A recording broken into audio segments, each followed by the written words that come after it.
Hoy una nueva oportunidad.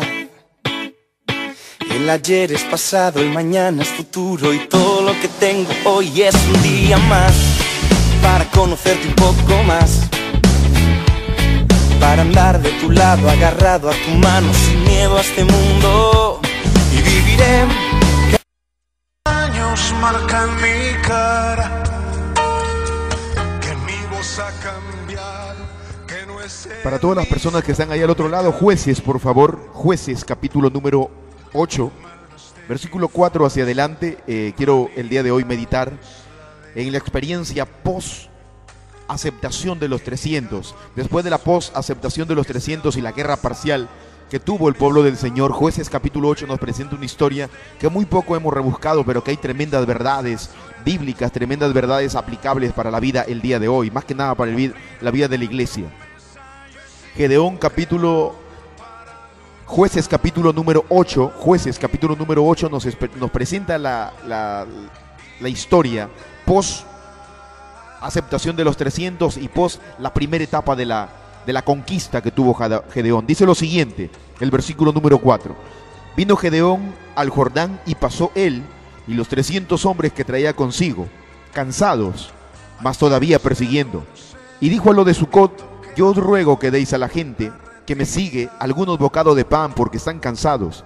Y yo persigo a Seba y Salmuna, reyes de Madián. Y los príncipes de Sucot respondieron: ¿están ya Seba y Salmuna en tu mano, para que nosotros le demos pan a tu ejército? Y Gedeón dijo: cuando Jehová haya entregado en mi mano a Seba y a Salmuna, yo los voy a trillar con espinos y abrojo del desierto. De ahí subió a Peniel y le dijo las mismas palabras. Y los de Peniel le respondieron como habían respondido los de Sucot. Y él habló también a los de Peniel diciendo: cuando yo vuelva en paz, derribaré esta torre. Y Seba y Salmuna estaban en Carcor, y con ellos su ejército como de 15,000 hombres, y todos los que habían quedado de todo el ejército de los del oriente, pues habían caído 120,000 hombres que sacaban espadas. Subiendo pues Gedeón por el camino de los que habitaban en tienda del oriente de Nova y de Jopena, atacó el campamento, porque el ejército no estaba en guardia. Y huyendo Seba y Salmuna lo siguió, y prendió a los dos reyes de Madián, a Seba y a Salmuna, y llenó de espanto al ejército. El versículo número 18 dice: luego Seba y Salmuna escucharon lo siguiente de Gedeón: ¿qué aspecto tenían aquellos hombres que mataron en Tabor? Y ellos le respondieron: como tú, así eran ellos, cada uno parecía hijo de rey. Él dijo: mis hermanos eran hijo de mi madre, vive Jehová, que si los hubierais conservado con vida, yo no os mataría. Entonces dijeron Seba y Salmuna: levántate tú y mátanos, porque no es el varón, tal es su valentía. Y Gedeón se levantó y mató a Seba y a Salmuna, y tomó los adornos que traían con ellos. El versículo 28 dice: así fue subyugado Madián delante de los hijos de Israel, y nunca más se volvió a levantar cabeza. Y reposó la tierra 40 años en los días de Gedeón. Dios Todopoderoso, danos esa sabiduría para entender tu palabra, para compartirla con cada una de las personas que están ahí, escuchando, Dios mío, esta bendición de las Sagradas Escrituras. Señor, que tu palabra pueda traer más que bendición, pueda motivarnos el día de hoy, pueda sembrar en nosotros aquel aliento que necesitamos para poder continuar en aquello que nos hemos propuesto, en aquella visión que nosotros queremos perseguir. Es una petición que te la hacemos en el nombre de nuestro Señor Jesucristo. Amén.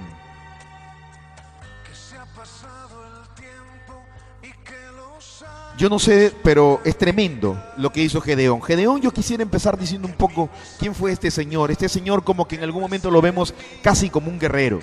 Lo vemos casi como aquel hombre que puede tipificar la acción de un hombre que tiene agallas, de un hombre que tiene los pantalones bien puestos. Pero en realidad no era otra cosa, sino que un hombre que en algún momento participó de las actividades del campo, de la heredad de su padre. Entonces, cuando nosotros vemos el perfil de un hombre que trabaja en el campo, o por qué no decirlo de otra forma, de un campesino o una campesina, no vemos que son tan aguerridos, no vemos que son tal vez personas que tienen el conocimiento militar que cualquier hombre de guerra pudiera tener. No, para nada. Cuando vemos a un campesino, vemos a un hombre que lo que maneja bien es el azadón, que lo que maneja bien son las herramientas que el campo necesita para poder ser labradas. Manejará muy bien las lámparas, manejará muy bien el pico, manejará muy bien los tiempos del movimiento del agua de los canales de regadío. Algo así era Gedeón. Pero el Señor se le ocurre llamar, por alguna curiosa razón se le ocurre llamar a este hombre llamado Gedeón y decirle, bueno, yo te necesito. ¿Qué vio Dios en la vida de Gedeón para poderle decir, yo necesito lo que tú tienes para poder yo llevar a la conquista de Israel hacia la tierra de los madianitas? Un pueblo que era poderoso, un pueblo que no era un grupo de asaltantes, no era un grupo de saedores que estaban por ahí alrededor, era un grupo que se denominaba un ejército, que tenía más de 130,000 o casi 150,000 hombres, que se llamaban un ejército, hombres con espadas, hombres con capacidad para poder enfrentar a cualquier otro que venga en iguales condiciones. Era un ejército previamente preparado para la guerra. Pero ¿cómo puede un hombre cambiar la historia de una nación? ¿Cómo puede un hombre cambiar la historia de una familia? ¿Cómo puede un hombre cambiar la historia de una generación? A eso quiero apuntar. Es posible que nosotros debamos tener la capacitación previa para poder cambiar la situación que está a nuestro alrededor. No. Estoy seguro que en el pueblo de Israel habían personas con un descontento social, con un descontento militar terrible. Estoy seguro que habían hombres que estaban dispuestos a ofrendar su vida, hombres que dirigían, que querían librarse del yugo de los madianitas. ¿Por qué Dios no escogió a estos hombres que ya tenían previamente un plan de cómo poder repeler a la fuerza del ejército madianita? ¿Por qué el Señor no escoge a esas personas? ¿Y por qué a Dios se le ocurre llamar a un hombre que, es más, estaba haciendo labores de campo y se le aparece sentado en el pozo y le dice, hola Gedeón? Y Dios se le aparece y le dice, hola Gedeón. Le dice, yo te he escogido porque eres esforzado y porque eres valiente, para que puedas salvar a este pueblo. Ojo, la palabra esforzado y valiente son dos características que bastan para mover el corazón de Dios.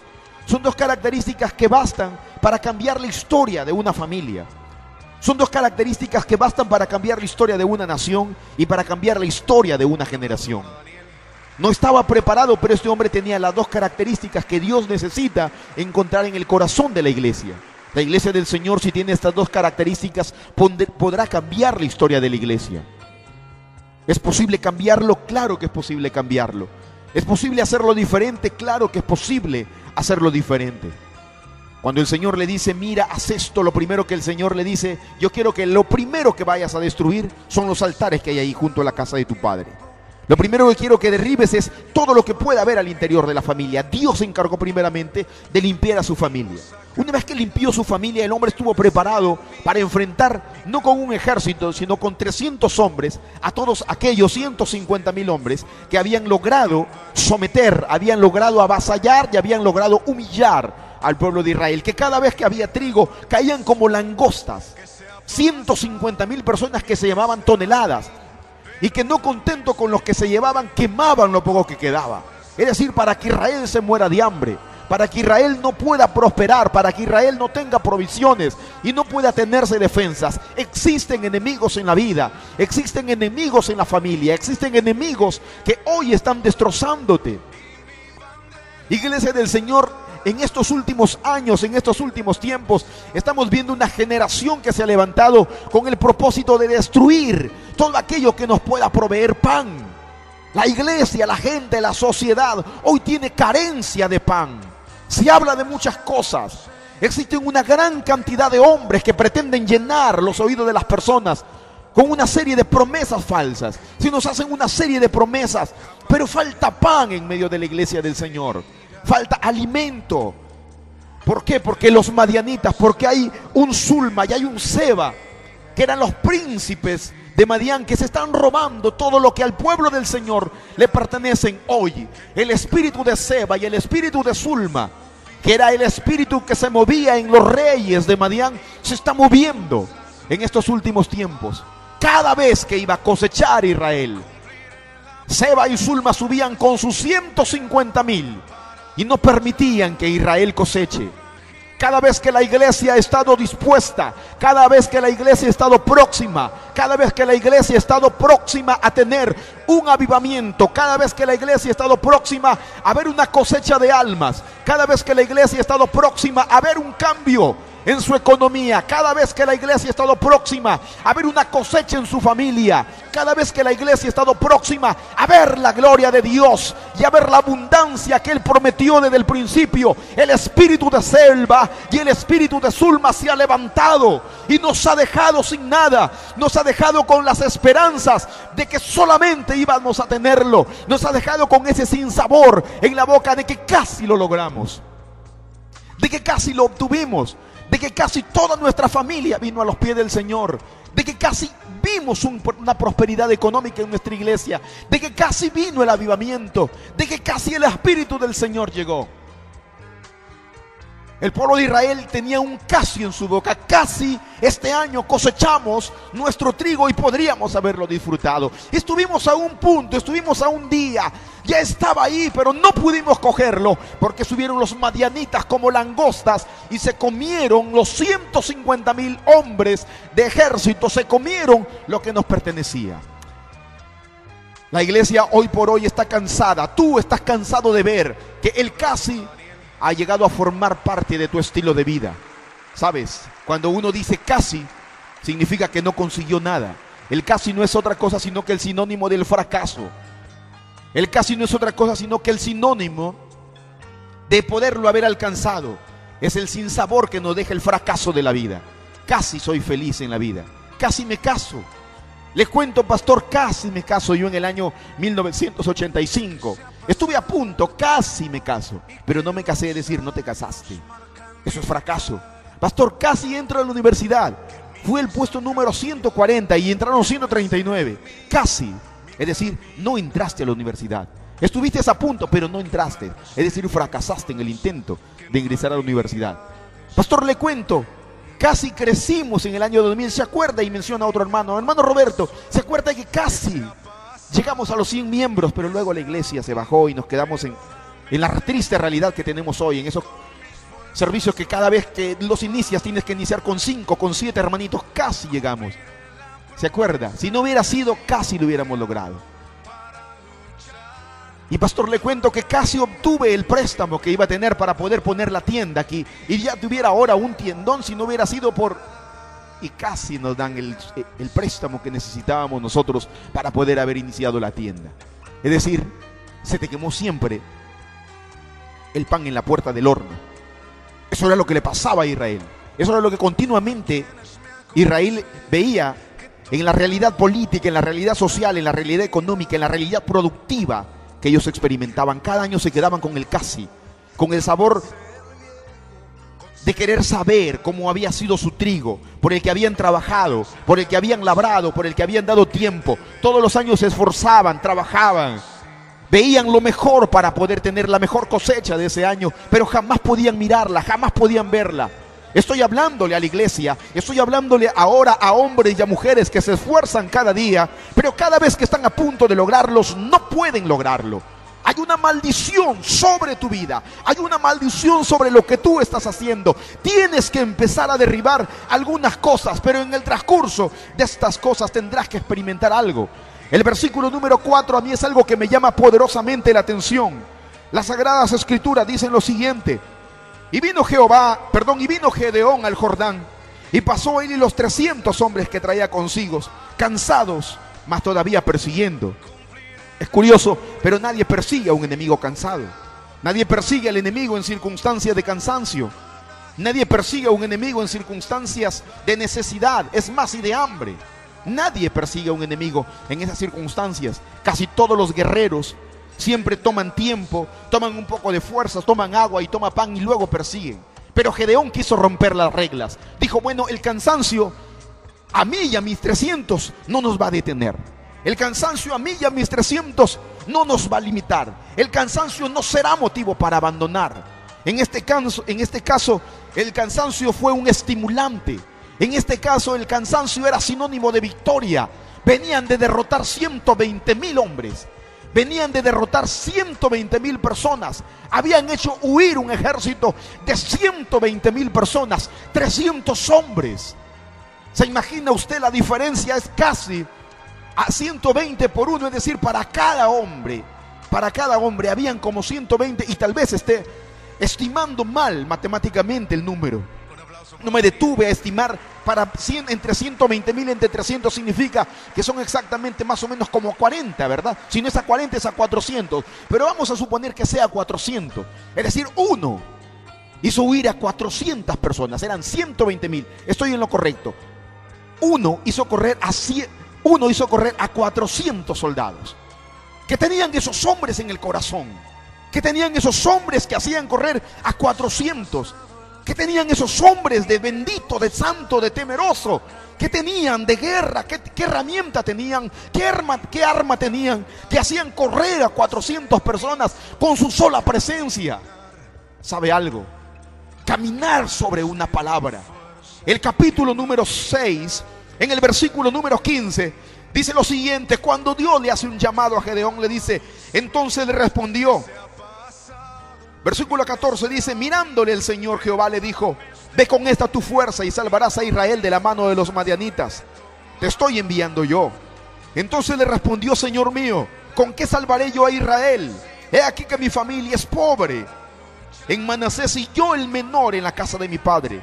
Jehová le dijo, ciertamente yo estaré contigo y derrotarás a los madianitas como a un solo hombre. Como a un solo hombre. Eso se llama una palabra profética. ¿Cuál fue la palabra profética? Tú derrotarás a los amonitas como a un solo hombre. Tú derrotarás a los amonitas como a un solo hombre. Ese hombre caminó sobre esa promesa. Caminar sobre una promesa implica creerle a Dios pese a cualquier circunstancia que esté a nuestro lado. Caminar sobre una promesa implica que no importa lo que yo vea, yo camino sobre una promesa porque Dios me lo prometió, porque Dios me lo dijo, porque Dios dijo que sería así. No te mueves, no dejas que las circunstancias adversas empañen la visión que Dios puso en tu vida. Este hombre caminó sobre una promesa profética que Dios le hizo. Dios te ha hecho una promesa a ti como familia. Dios te ha hecho a ti una promesa como individuo. Dios te ha hecho una promesa a ti como empresario. Dios te ha hecho a ti una promesa como pastor, como pastora, como líder. Camina sobre esa promesa. Camina sobre lo que Dios te prometió. No importa si las aguas alrededor empiezan a levantarse de tal forma que pareciera que tu barca va a sucumbir, va a meterse al fondo del mar. No importa si las paredes que se forman a nuestro lado, mientras Dios abre camino, pareciera que se van a cerrar. Camina sobre la promesa. Estoy hablándole a la iglesia del Señor. Caminemos sobre la promesa. Hay una meta, hay un objetivo, hay un cielo que debemos obtener, hay un cielo hacia donde nos vamos dirigiendo. Nada en este mundo debe empañar esa promesa que Él nos hizo cuando nos dijo, en la casa de mi Padre muchas moradas hay. Tenemos un punto de final, tenemos un punto de llegada, tenemos una meta hacia donde vamos a caminar. Pero en esta vida debemos ir arrancándole al diablo y a sus demonios, y debemos ir terminando en esta tierra con el espíritu de selva y de Zulma que se levantó en los tiempos de Gedeón, que a los israelitas los dejaba sin sueños, los dejaba sin esperanza, los dejaba sin alimentos, los dejaba sin pan. ¿Qué cosa es lo que te está dejando sin aliento el día de hoy? ¿Cuáles son esas cosas que hasta hoy han absorbido todos tus sueños? Yo puedo imaginarme la tristeza de las mujeres, de los hombres de Israel después que los madianitas se llevaban las toneladas de trigo. Yo me puedo imaginar la impotencia que sentían esos hombres al ver cómo aquello por lo que habían trabajado durante muchísimos años se los llevaban otras personas. Yo no sé cuántas veces habrás experimentado la impotencia, pero yo muchas veces. Esa impotencia de saber que no pudo ser tuyo cuando estuvo a punto de ser tuyo. Cuando vivimos solamente con ese sueño y que cada vez que está a punto de concretarse, nosotros debemos tirarse por el suelo. Eso produce impotencia. Eso produce un desánimo y un desaliento terrible. Pero si estás cansado, es porque debes tener la experiencia de Gedeón y los suyos. Estos hombres, primera vez que veo en las Sagradas Escrituras que el cansancio era producto de la victoria. Estos hombres venían cansados, pero de la victoria. Significa que si estás cansado es porque hasta hoy le has dado lucha al adversario. Significa que si estás cansado en esta mañana es porque hasta hoy has peleado y has salido victorioso. El cansancio es sinónimo de victoria para Gedeón. Que el cansancio sea sinónimo de victoria para tu vida. Que el cansancio sea sinónimo de que tú vas a conseguir lo que quieres. Que el cansancio sea sinónimo que le diste batalla a todo aquello que se te puso en el camino, pero que hay más, que puedes llegar hacia más adelante, de que puedes conquistar más. Había matado 120,000, había esparcido 120,000, había derrotado a 120,000, pero tenía hambre de más, quería ir por más.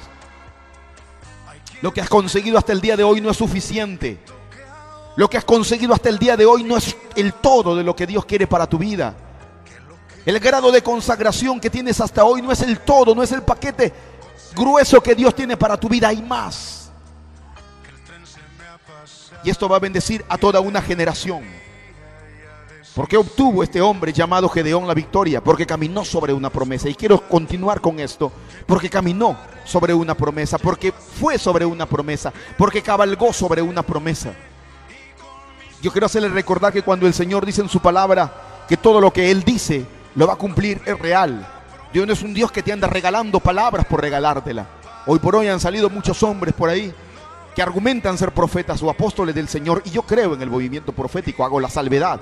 Creo que hay profetas y apóstoles del Señor, no me queda la menor duda. Pero también existe otro grupo de personas que siempre va lanzando una promesa, siempre va lanzando una palabra que nace de su corazón y que no nace del corazón de Dios. Pero cuando alguien viene de lejos y nos da una promesa, y nos da una promesa del corazón de Dios, cabalguemos sobre esa promesa. Aparte de las promesas bíblicas, Dios nos dará una promesa a través de la boca del pastor, a través de la boca de un profeta, a través de la boca de un apóstol. Cuando fuimos a un seminario, cuando fuimos a un retiro, cuando fuimos a un encuentro, cuando nos estuvimos en una vigilia, cuando estuvimos en un ayuno, Dios soltó una palabra que venía del corazón de Dios, que venía del propio trono de Dios. Cabalguemos sobre ella. Lo que le permitió la victoria a Gedeón fue que cabalgó sobre esa promesa. Cabalga sobre la promesa de Dios. Camina sobre la promesa de Dios. Transpórtate en la promesa de Dios. No serás vulnerable, no serás tocado, no serás sensible a nada mientras que tú camines sobre la promesa que Dios te hizo.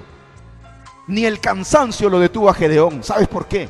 Porque Gedeón y sus 300 caminaban sobre una promesa que el Señor le había hecho cuando él estaba ahí en el lagar, golpeando su trigo, haciendo sus labores diarias.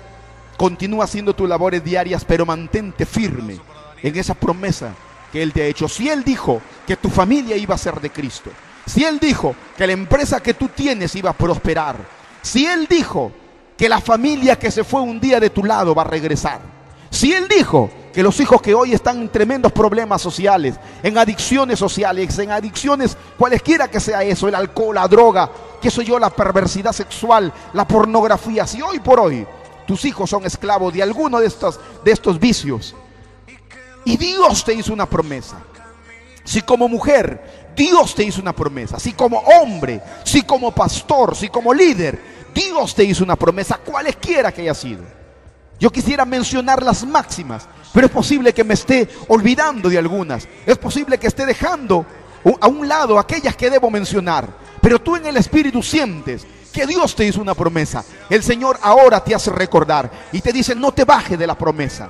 No te bajes de esa promesa que yo te hice en tal lugar o en tal fecha, cuando abriste tu Biblia, cuando vino un profeta, cuando vino un pastor de otro sitio, cuando pasaste adelante y pusieron las manos por ti, cuando estabas ahí acostado y yo traje un sueño y escuchaste algo de mí. No te bajes de esa promesa. Sigue caminando, y aunque hoy haya cansancio, como hubo en el corazón de Gedeón, sigue caminando sobre esa promesa, cabalga sobre esa promesa. Solo así podrás vencer ejércitos que te van a superar a 400 por uno. No les tengas miedo por el número.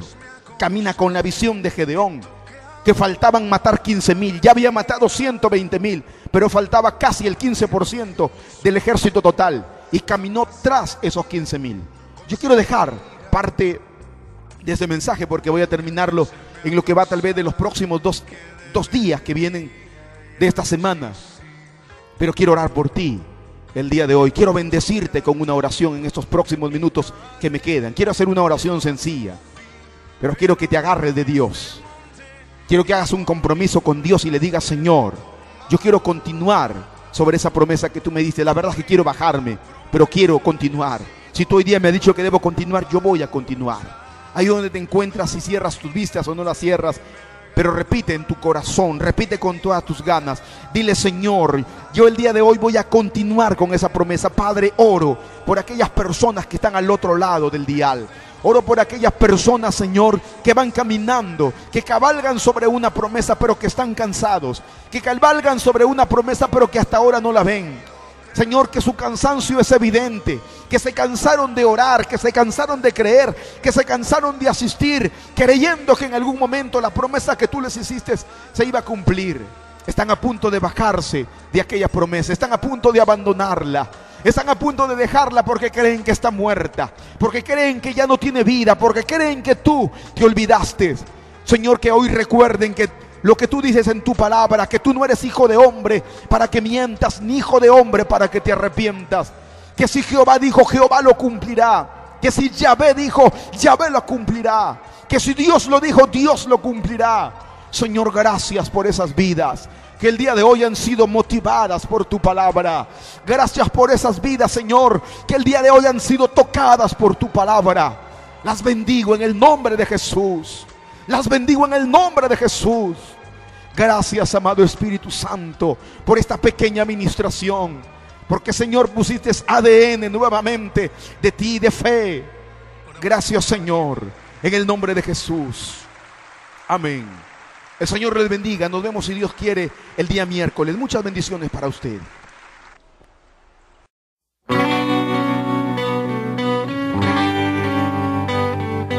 Hoy una nueva oportunidad.